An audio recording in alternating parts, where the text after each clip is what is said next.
कारण भक्तीचं लक्षण करतानाच असं केलंय. महाराज सांगतात, हे भक्ती तो कठीण शूळावरील पोळी, भक्ती तो कठीण शूळावरील हा भक्ती तो कठीण शूळावरील पोळी, भक्ती तो कठीण शूळावरील पोळी, विरळा तो बळी निवडे शूर, विरळा तो बळी निवडे शूर, विरळा तो बळी निवडे शूर. भक्ती तो कठीण शूळावरील पोळी, भक्ती कठीण आहे आणि शूळावरची पोळी आहे.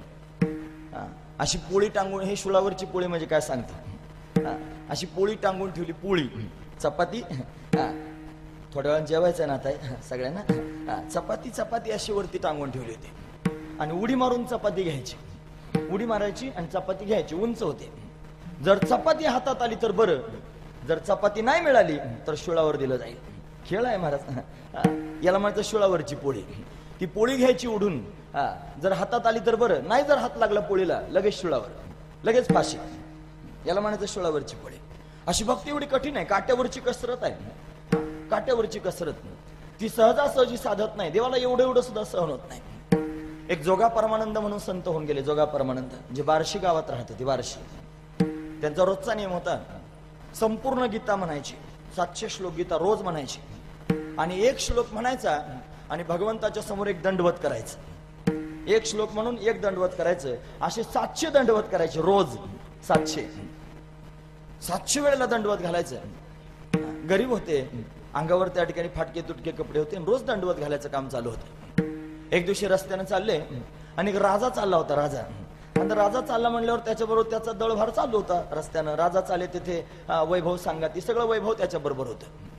आणि जात असताना राजानं पाहिलं, महात्मा आहे, अंगावरचे कपडे फाटलेले आहेत.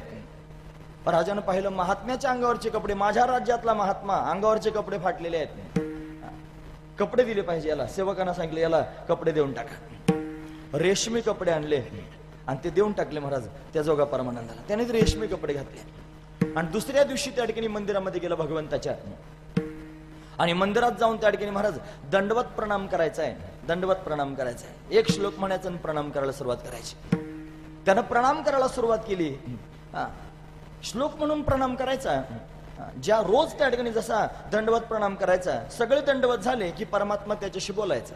बार्शीमध्ये भगवान उभा आहे, भगवान बार्शी म्हणतात त्याला, भगवान बार्शी, तिथे भगवान उभा आहे. भगवान प्रत्यक्ष प्रगट व्हायचा आणि जोगा परमानंदाबरोबर बोलायचा. यानं आज दंडवत घालायला सुरुवात केली, पण दंडवत घालताना प्रत्येक दंडवतात मनात विकल्प येत होता, माझ्या अंगावर रेशमी कपडे आहेत आणि दंडवत घातल्यानं मळतील, खराब होतील, जीर्ण होतील. प्रत्येक दंडवतात असा विचार करत करत त्या ठिकाणी फार वेळ होऊन गेला आणि 700 श्लोक म्हणायचे पूर्ण, पण ते राहूनच गेले. 500च म्हटला आणि दंडवत 500च त्या ठिकाणी घातले, 200 शिल्लक राहिले श्लोक. भगवंताच्या दर्शनाकरता गेले, म्हणून राहिले उद्या करीन. जाऊन नमस्कार केला, पण आज देव बोललाच नाही. देव का बोलला नाही तुम्ही ऐकतात ना, पण सगळेजण लक्षपूर्वक ऐका. देव का बोलला नाही विचार करत राहिले. हा रोज माझ्याशी बोलत असतो, रोज माझ्याकडे पाहून हसत असतो, आज माझ्याकडे पाहून का बरं हसत नाही, आज का बोलत नाही, असा विचार मनात येऊ लागला. आणि मग विचार करता करता निष्कर्षापर्यंत पोहोचला, रे मी नवे कपडे घातलेत. भक्तीमध्ये हे आडवं पडत आहे. नवे कपडे घातले आणि दंडवत घालताना प्रत्येक दंडवताला मनात विचारित होता, कपडे मळाले मग काय करू, कपडे जीर्ण झाले मग काय करू, हे कपडे जर त्या खराब झाले मग काय करू, असा विकल्प मनात येत होता. म्हणून परमात्मा भेटला नाही. दुसऱ्या दिवशी रोजच्या पेक्षा लवकर गेले. कालचे 200 श्लोक तर म्हटले, ते 200 दंडवत घातले आणि पुन्हा 700 त्या ठिकाणी दंडवत घालून पूर्ण केले त्या दिवसाचे. आणि मग विचार केला की आता देवाच्या समोर जायचं नाही. बऱ्याच वेळेला भक्त त्या ठिकाणी देवाच्या समोर जातात आणि निधड्या छातीने उभं राहतात. आता तुम्ही सगळेजण ते देवाच्या डोळ्यात डोळे घालून बोलू शकतात आणि त्याच्याकडे असं बोट करून त्याला सांगू शकतात, तू काय समजतो स्वतःला. त्यांचं आचरण आहे, त्यांना ते काही उणेपणा नाही महाराज. ज्याच्या जीवनामध्ये ऊन आहे तो नाही पाहू शकत देवाकडे. काही निर्लज्ज पाहत असतील, त्याचं काय सांगावं, बावळट, त्यांना काही समजत नाही. येडीला सासरण माहेर सारखंच असते, कसंही वागायचं, व्याभिचार करायचा, चोऱ्या करायच्या, वाईट वागायचं, कसंही वागायचं, देवाच्या समोर जायचं, त्याला समजतच नाही काही. त्याच्यासारखा बावळट कोणीच नाही असं वाटतं प्रत्येकाला. अरे त्याला सगळं काय कळतं. त्याच्या डोळ्यात डोळे त्या ठिकाणी घालण्याची क्षमता अंतःकरणात राहिली नाही. चुकलो देवा, आता मी काय करू, माझा भगवान माझ्याशी बोलत नाही. आणि मग मात्र त्या ठिकाणी महाराज ठरवलं, आता असं नाही देवाच्या समोर जायचं. या कपड्यांमुळे त्या ठिकाणी झालं, या कपड्यांमुळे विकल्प निर्माण झाला पोटामध्ये.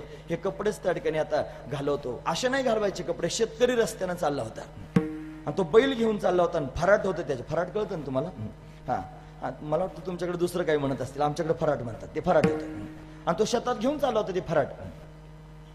त्यानं घाई ते बैल थांबवले जोगापरमानंदानं आणि थांबवून त्या ठिकाणी महाराज बैल थांबवले आणि स्वतःचे त्या ठिकाणी पाय दोरीला बांधले आणि ते त्यांनी त्या फराटाला बांधून टाकले आणि बैलांना हाकारलं. पाय बांधून बैलांना हाकारलं. बैल जोरात पळू लागले आणि बैल पळू लागल्याबरोबर हे जमिनीवर पडले आणि फरफटत जाऊ लागले बैलांच्या मागे, फरफटू लागले. त्यावेळेला अंगावरच्या कपड्यांच्या चिंधड्या झाल्या आणि फक्त अंगावरच्या कपड्यांची चिंधड्या झाल्या असं नाही, रक्तभंबाळ झाले, सर्वांग रक्तानं भरलं. सगळ्या अंगावर जखमा झाल्या, फरफटत जाऊ लागले आणि आता प्राण जाणार अशी अवस्था निर्माण झाली. इतक्यात भगवान प्रत्यक्ष प्रगट झाले. त्या बैलांना थांबवलं आणि थांबवल्यानंतर त्या ठिकाणी महाराज भगवान त्यांच्या समोर गेले जोगापरमानंदांच्या. अरे काय करतोयस? संपवतोस की काय स्वतःला? देवा मी चुकलोय, मला माहिती आहे, तू माझ्याशी का बोलला नाही ते सांग. सांगितलं तुझ्या मनामध्ये विकल्प निर्माण झाला कपड्यांचा, हे कपडे मळतील म्हणून तू दंडवत घालताना त्या ठिकाणी संकोच मनामध्ये निर्माण केला. हा संकोचही मला सहन होत नाही, तोही टाकला पाहिजे. देवाच्या समोर जाताना एवढा संकोच सुद्धा सहन होत नाही. अरे सगळं टाकावं लागतंय. हे सगळं टाकल्याशिवाय त्यांनी परमात्मा भेटत नसतो, सगळं दिल्याशिवाय परमात्मा भेटत नसतो. त्याच्या पुढचा मुद्दा सांगतो, जीव दिल्याशिवाय परमात्मा भेटत नसतो. जीव द्यावा लागतो आणि तो जीव दिल्यानंच भेटत असतो, असा नाही भेटत. त्याला आदला बदल करावी लागते. कशाची? जीवाची. जीव द्यावा लागतो तेव्हा त्या ठिकाणी भेटत असतो. हे तुका म्हणे मिळे जीवाची साठी, तुका म्हणे मिळे जीवाचे, तुका म्हणे मिळे जीवाची साठी, तुका म्हणे मिळे जीवाचे साठी, तया गोठी विठोबाची, तया गोठी विठोबाची, तया गोठी विठोबाची. तुका म्हणे जीव देवा देवासाठी, तया गोठी विठोबाची, तया गोठी विठोबाची, तया गोठी विठोबाची. तुका म्हणे जीव जीवा देवासाठी, तया गोठी विठोबाची, तया गोठी विठोबाची, तया गोठी विठोबाची.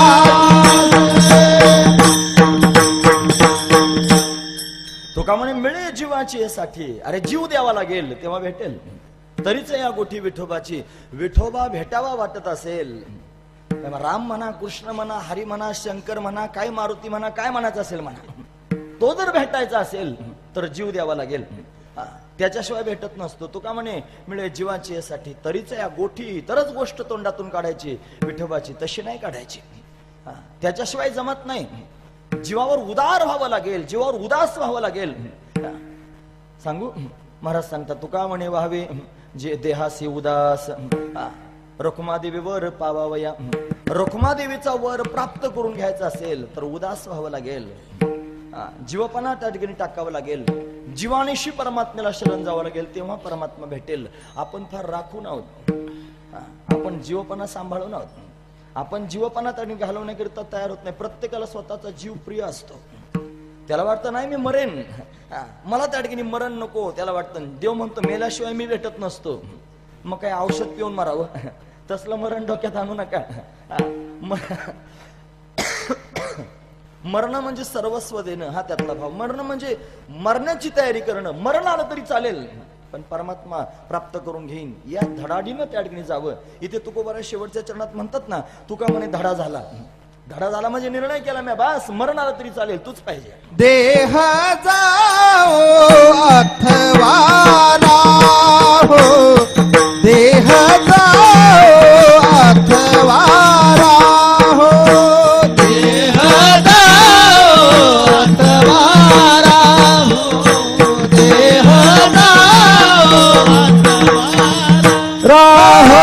पांडुरंगी दृढ भाव, पांडुरंगी दृढ भाव, जगन्नाथ सोरी सर्वाथा, जगन्नाथ सोरी सर्वाथा. पांडुरंगी दृढ भाव, पांडुरंगी दृढ भाऊ चरणाना जोडी सर्वाचा चरणाना जोडी सर्वाचा देह जाओ अथवा राहो पांडुरंगी दृढ भाव देह गेला तरी चालेल राहिला तरी चालेल पांडुरंगी दृढ भाव मरण आलं तरी चालेल असं नाही सगळेजण करत थोडी थंडी वाजायला लागली आणि एखादं म्हणलं ना चल ना कीर्तनाला तो म्हणतो नको बा फार गार लागते प्रमाण आहे महाराजांचा 7 दिवसाचा जरी झाला उपवाशी तरी कीर्तनाशी सोडू नये 7 दिवसाचा उपवाशी जरी असला तरी कीर्तनाचा रंग टाकायचा नाही फुटो हे मस्तक तुटो हे शरीर मस्तक फुटलं तरी चालेल शरीर तुटलं तरी चालेल पण कीर्तन भगवंताचं सोडायचं नाही भक्ती भगवंताची सोडायची नाही साधू संतांनी देह जाण्याचा प्रसंग आला तरी पण माघार घेतली नाही ते म्हणतात जरी हे आकाशवर पडप आहे ब्रह्मगोळ भंगा जाय हे वडवानल त्रिभुवन खाय परमित तुझीच वास पाहे गा विठोबा तुझीच वाट पाहेन दुसऱ्या कोणाची वाट पाहणार नाही मरण येण्याची वेळ आली तरी चालेल पण मागे फिरणार नाही हाची ने माता न फिरे माघारी मागे फिरायचं काही काम शिल्लक राहिलं नाही महाराज म्हणून जो या धडाडीनं परमात्म्यापर्यंत जातो परमात्मा त्याला भेटत असतो महाराज असा नाही परमात्मा भेटत तो प्रकृतीच्या पलीकडचा आहे म्हणून त्याला परपुरुष म्हटलं जातं आणि त्या परपुरुषाला जर भोगायचं असेल तर तुकोबराय सांगतात हे परपुरुषाचे सुख भोगे जरी हा परपुरुषाचे सुख भोगे जरी सुख भोगी तरुणी करी घ्यावे शीस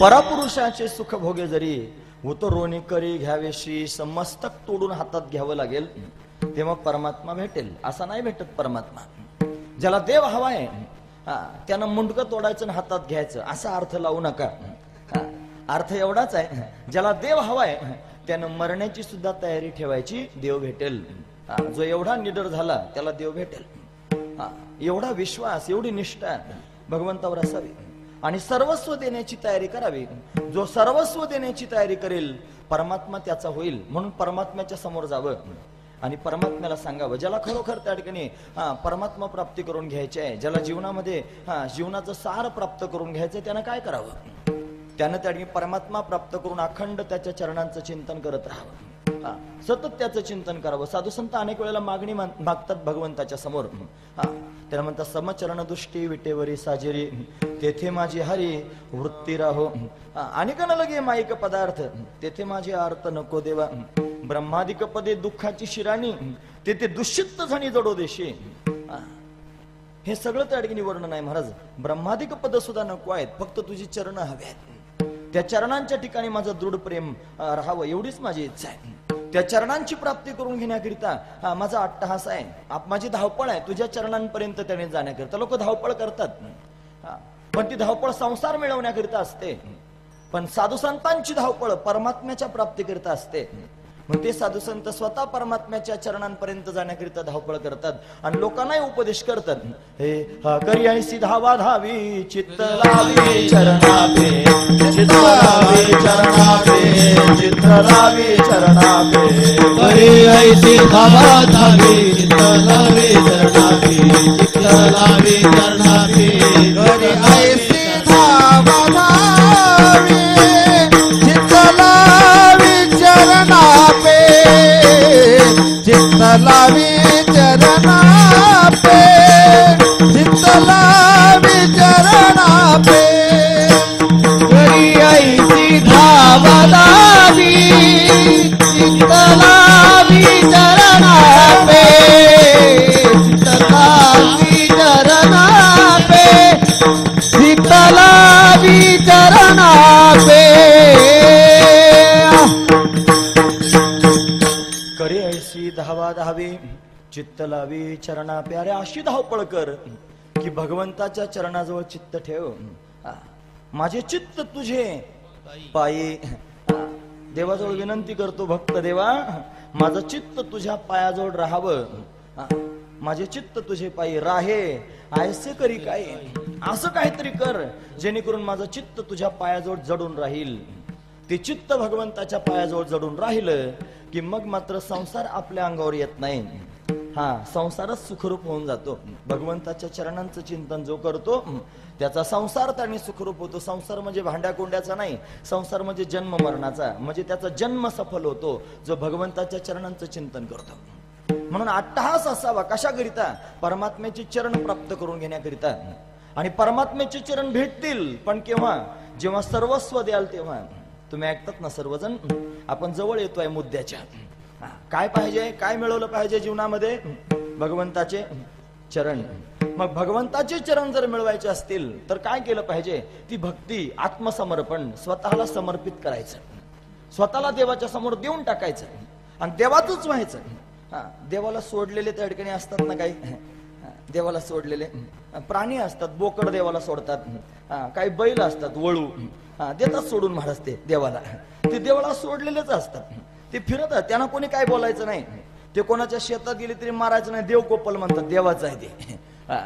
असलं त्या ठिकाणी बोकडही सोडून देतात देवाला. त्यानं हुंदाडून काढलं एखाद्या माणसाला तरी चालेल, पण देवाचा बोकड आहे म्हणतात. पूर्वीच्या काळात टोणगे सोडायचे देवाला. मध्ये आटोनी वेटोनी बांधीला मुंडासन फिरत असे म्हैसा ज्यांना माझे. म्हैसा म्हणजे म्हशीचा नवरा असं त्या ठिकाणी टोनगा अशी सोडून द्यायचे महाराज. ते उन्मत्त झालेले टोनगे असायचे. सोडून द्यायचं देवाला. हे सोडून देणं याचा अर्थ काय होतं? त्यानं देवाचं सोडणं, दुसरं नाव नाही काढायचं. समाजामध्ये असे अनेक घटक आहेत जे देवाला दिलेले आहेत. असे काही समर्पित असणारे घटक आहेत, ते देवाकरिताच जगतायत, देवाच्या नावानं जगतात. देव त्यांना सोडित नाही महाराज. देवाच्याच नावानं त्यांचं सगळं जीवन असतं. तसं भक्त सुद्धा देवाकरताच. तुम्हाला हे बरे देवाकरताच सोडले असं त्याने सतत हिंडत राहिलं म्हणे. सकाळी ह्या गावातून दुसऱ्या, संध्याकाळी दुसऱ्या गावाला म्हणे देवाला सोडलेले आहेत. पण हेच योग्य आहे. तेच त्या ठिकाणी सार आहे, देवाला सोडणं, सर्वस्व देवाला देऊन टाकणं, देवावर भार घालणं हे महत्वाचंच आहे महाराज. म्हणून आपलं सगळं देवाला दिलं की देवाच्या चरणांचे आपण मालक होतो. देवाला प्राप्त करून घ्यायचंय, देव आपला असं करून घ्यायचंय. मग काय केलं पाहिजे? त्याला काहीतरी दिलं पाहिजे. काय द्यायचंय? आपण आपल्या स्वतःला त्याला देऊन टाकायचंय, आपलं सर्वस्व त्याला देऊन टाकायचंय. असं स्वतःला देवाला देऊन टाकलं की देवाचे पाय कायमस्वरूपीचे आपले होतात. म्हणून सौदा आहे, तुकोबर आहे, सौदा करताय. त्यांना कळालं की असं केलं ना असं होणार आहे. मग काय केलं पाहिजे? आपण स्वतःला देवाजवळ त्या ठिकाणी घेऊन गेलं पाहिजे आणि देवाच्या स्वाधीन केलं पाहिजे. मग काय करायचं?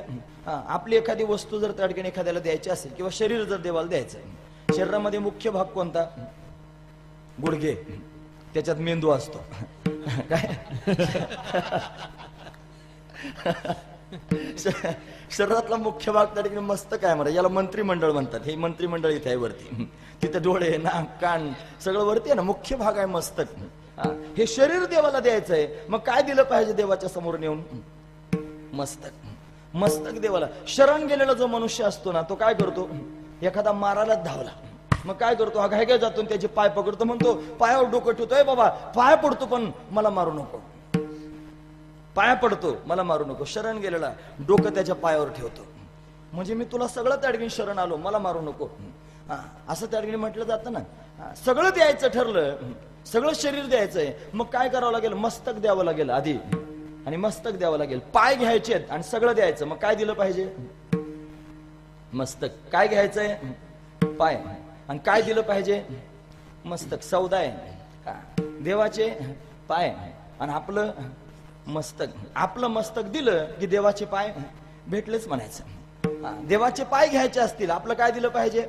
मस्तक म्हणजे डोई, डोई म्हणजे डोकं, मस्तक म्हणजे डोकं, आणि त्याला डोई म्हणतात महाराज. डोई आपली डोई आणि भगवंताचे पाय, असा सौदा केला पाहिजे. हा महत्वाचा विचार आहे. म्हणून देवाला सांगायचं, देवा आजपासून ही डोई तुझी आणि तुझे जे पाय आहेत ना ते माझे.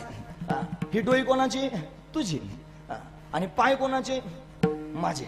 म्हणजे माझे पाय आणि तुझी डोई. आलात ना तुम्ही सगळेजण मुद्द्यावर? म्हणजे माझे जे पाय आहेत ना ते भगवंताचे विटेवर उभे असणारे ते पाय माझे, माझे पाय आणि तुझी डोई. सौदा आहे. असंच कर देवा, आणि असं करण्याचं वचन मला दे, मला भाग दे. तुझी भाग मी मागतोय, तुझं वचन मी मागतोय. हे पाय माझे आणि ही डोई तुझी, असं तू केलंच पाहिजे.